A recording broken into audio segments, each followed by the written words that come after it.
नक्कीच ज्ञानेश्वर अपडेट्स घेत राहूच। ही दुसरी दृश्य आपण पाहतोय टीव्ही स्क्रीनवर। दगडूशेठ गणपतीच्या दर्शनासाठी सध्या उपमुख्यमंत्री अजित पवार पोहोचलेले आहेत। त्या ठिकाणी पूजा ही अजित पवारांच्या हस्ते केली जाते। काही वेळापूर्वीच या ठिकाणी आरती मंडपात पार पडलेली आहे। दगडूशेठ हलवाई गणपती हा अत्यंत देखणी अशी ही मूर्ती असते। साजशृंगारानं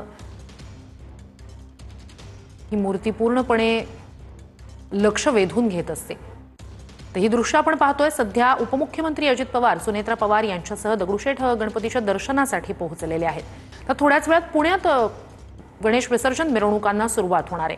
मानाचे 5 गणपती मार्गस्थ होत असतात। सगळ्यात आधी कसबा गणपती जो पुण्याचं ग्रामदैवत आहे तो गणपती विसर्जनासाठी मार्गस्थ होत असतो आणि त्यानंतर इतर मानाचे 4 गणपती आणि त्यानंतर मग एक करत जे आहेत पुण्यात गणपती विसर्जनासाठी मार्गस्थ होत असतात। ही दृश्य आपण काही वेळापूर्वीची पाहतोय, जेव्हा दगडूशेठ हलवाई गणपती मंदिरात त्या ठिकाणी आतमध्ये मंडपात आरती पार पडलेली आहे।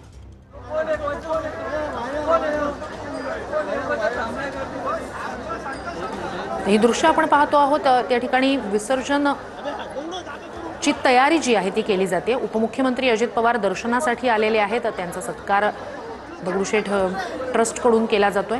त्यांच्यासोबत सुनेत्रा पवार सुद्धा आहेत आणि या ठिकाणी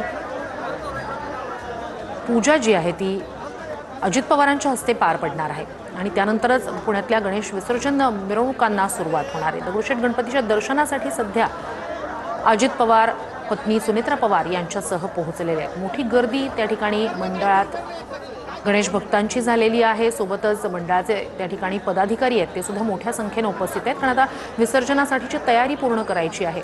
दगडूशेठ हलवाई गणपतीची ही अत्यंत देखणी विलोभनीय अशी मूर्ती असते। तो सध्या अजित पवारांच्या हस्ते त्या ठिकाणी पूजा पार पडते।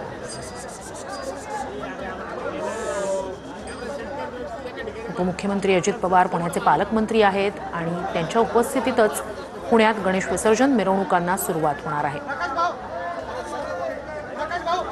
मानाचे 5 गणपती जे असतात ते विसर्जनासाठी पालखीतून मार्गस्थ होत असतात। दुसरीकडे इतर पुण्यातले जे मूर्ती असतात, गणेश मूर्ती जे असतात, विशेषतः दगडूशेठसह इतरही महत्त्वाचे जे पुण्यातले गणेश मंडळ आहेत त्यांची विसर्जन मिरवणूक ही अत्यंत आकर्षक देखणी असते। संपूर्णपणे फुलांनी गणरायाचा विसर्जन रथ सजवण्यात आलेला असतो। देखणं अशी ती आरास संपूर्णपणे करण्यात आलेली असते।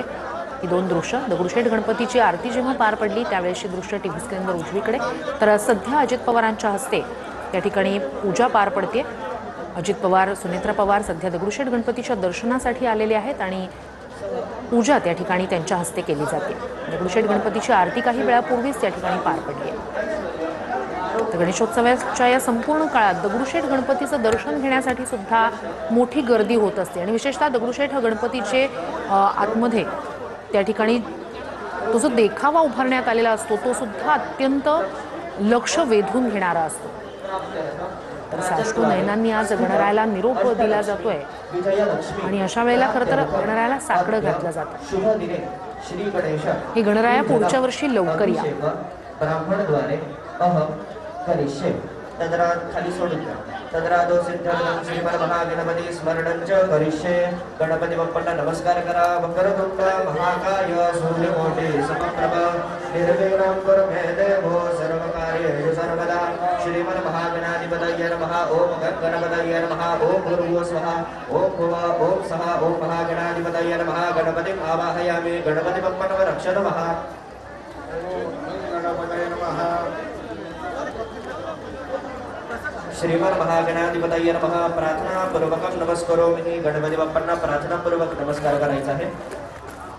गणपती बाप्पांवर 5 वेळा पळीभर पाणी वाहा। श्रीमन महागणाधिपतये नमः। पाद्योपाद्यं समर्पयामि। शिवदयनवरिष्ठं सर्वकल्याणमूर्ते परशुकमलहस्तं शोभितं मोदकेन अरुणकुसुममाला व्याललम्बोदरं च मम हृदयनिवासं श्रीगणेशं नमामि। पंचामृतस्नानं समर्पयामि।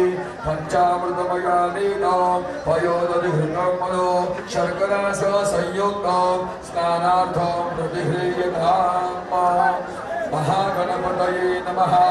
पंचामृत स्नानांते शुद्धोदक स्नानं समर्पयामि सिद्धिबुद्धि सहित महागणपतये नमः गंधोदक स्नानं समर्पयामि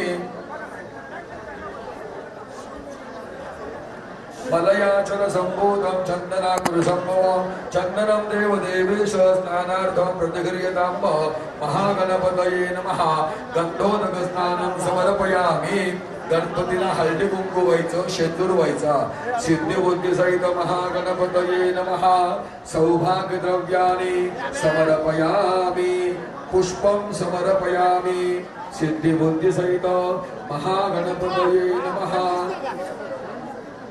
पुष्पम समर्पयामि दोन वेळेला तामणामध्ये पाणी सोडून द्यायचं धूपम दीपम समर्पयामि पंचामृत नैवेद्यम समर्पयामि पंचामृताभोवती पाणी फिरवून नैवेद्य दाखवायचा प्राणाय नमः अपानाय नमः ज्ञानाय नमः उदानाय नमः समानाय नमः ब्रह्मणे नमः नैवेद्यम समर्पयामि अक्षताने ओम एकदंताय विद्महे वक्रतुंडाय धीमहि तन्नो दन्ति प्रचोदयात् मंत्रपुष्पांजलिं समर्पयामि एकदा तामणामध्ये पाणी सोडून द्यायचं अनेन कृत पंचामृत बोधनेन महागणपती प्रियता नमः गणपतीला वाहिलेलं फुल घ्यायचं डोळ्याला लावायचं वास घ्यायचा खाली जमिनीवर ठेवून द्यायचं उत्तरे पूजा निर्माल्यांच विसृज्य गणपतीला चांगलं फुल व्हायचं महागणपतये नमः अभिषेकार्थे पुष्पं समर्पयामि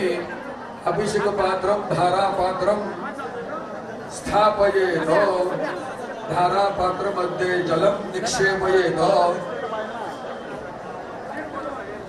ओम नमस्ते गणपतये त्वमेव प्रत्यक्षं तत्त्वमसि त्वमेव केवलं निर्दासि त्वमेव निर्दासि त्वमेव केवलं हर्तासि त्वमेव सर्वः खल्विदं ब्रह्मासुतं साक्षादात्मासुलिङ्ग यत्र तन्मे सत्यं मन्मे अवतो माम वक्तारं अवशोतारं अवदातारं अवधातारं अवनोचानमोशिष्टः अवपश्चात्तात अवपुरस्तात अवोत्तरात्तात अवदक्षिणात्तात अवचूर्ध्वात्तात अवधरात्तात सर्वतो मां पाहि पाहि समन्तात त्वं वाङ्मयस्त्वं निर्मयः त्वमानन्दमयस्त्वं ब्रह्ममयः त्वं सच्चिदानन्दाद्वितीयोऽसि त्वं प्रत्यक्षं ब्रह्मासि त्वं ज्ञानमयो विज्ञानमयोऽसि सर्वं वेदन्त्वत्तो जायते सर्वं वेदन्त्वत्तिष्ठति सर्वं वेदन्त्वयलयमेश्वरि सर्वं वेदन्त्वयि प्रत्येति त्वं भूमिरापो नरो निरो नमः त्वं चत्वारि वाक्पदानि त्वं गुणत्रयातीतः त्वं देहत्रयातीतः त्वं कालत्रयातीतः त्वं मूलाधारस्योतिनित्यं त्वं शक्तित्रयात्मकः त्वां योगिनो ध्यायन्ति नित्यं ब्रह्मा त्वं विष्णुस्त्वं रुद्रस्त्वं इन्द्रस्त्वं अग्निस्त्वं वायुस्त्वं सूर्यस्त्वं चन्द्रमास्त्वं ब्रह्म भूर्भुवस्वः गणाधिर्भुर्भुवश्चार्यो गणाधिसहस्रमनुस्वारं परतरः अर्धेन सुतं नारेणं एतत् रोमणसुतं गतारं गुरुरूपं अकारो मध्यमरूपं अनुस्वार चातुरूपं विद्युत्तरूपं नादसर्वाणां सैन्यासति सैषागणेश विद्या गणपति आयुर्वेदविद्याः गणपतिर्देवता ओम गणपतये नमः एकदन्ताय विद्महे वक्रतुण्डाय धीमहि तन्नो दन्ति प्रचोदयात् एकदन्तं चतुर्हस्तं महाशनं दुर्धारणं रजतवदनं हस्ते निर्वाणमोषवर्तयं रक्तं लम्बोदरं सुदुर्गणकं रक्तवाससं रक्तदन्तारलिप्ताङ्गं रक्तपुष्पैः